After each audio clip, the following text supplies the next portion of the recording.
Hey everybody, I'm poolside on day 4 of our retreat at beautiful Chateau d'Auch. And I'm sporting, our hats arrived, our Becoming Awesome merch is going to be online on the web soon. I get to wear it in this video, I'm so excited. What we're doing today is an exercise in God realization. This is important, realizing that there's no difference between you and the divine, that you are one.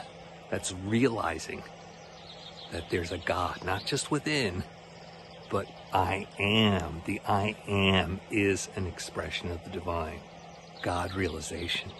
And what we're doing is everybody drew a list, a beautiful list of how God relates to him. And then we went and scratched off everything on the list that wasn't happy. Oh, like, there's punishment, or there's judgment, or I pray but I don't get answers, or I don't hear the divine. And then we wrote what we want to see. And now everybody's out there praying and connecting to God on the terms that work for them. Here's some of the beautiful things that came up on our lists on how to relate to the divine today.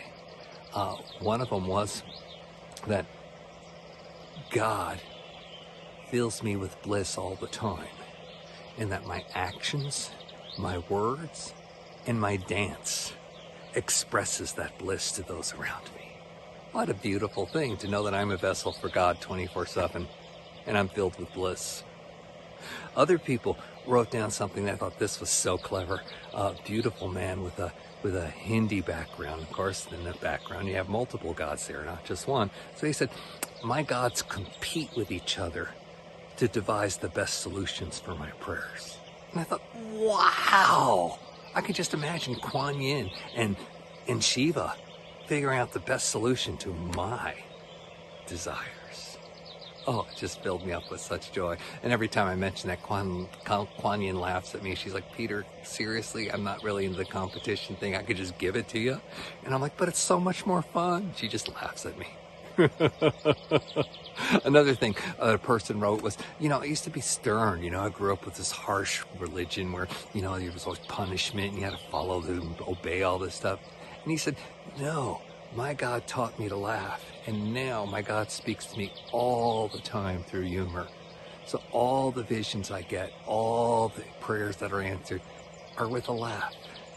Characters in costume. And then that made me just think, oh my God's got costumes. I want a God that knows how to dress and looks fine. And then I get to be an aspect of that and dress and look fine. Your God can be whatever you choose, because the divine can only relate to you where you're at, which means you have choice in this. So instead of what everybody's been telling you your whole life about, oh, you got to do it this way, and this is the correct way, and then there's punishment if you don't do it, you're a sinner, la la la. Instead of all that, no, we're moving this realization that we are one with God. How do we want that experience to be? My favorite all time was a person who said, my God anticipates my needs before I think of them, so that when I have a desire or a requirement, instantly, boom, it is there for me. Man, what a relationship to have with your divine. So I want to leave you with that today. It's your divine. How do you want to relate to it? There's not just one divine, because there is one divine, but it relates to all the billions of aspects of us in the way that is best for each of us. So how do you want to be related to by your divine? And that's what I'm asking you to consider. That's what the class is doing right now. They're just out there talking to their divine on their terms, actualizing it, letting it come in. So here's looking at you, God. We're all aspects. We're all made of God stuff. So when I'm looking at you and you're looking at me, guess who we're looking at? God. Go in the mirror and give God a big kiss, okay? Many blessings. See you soon.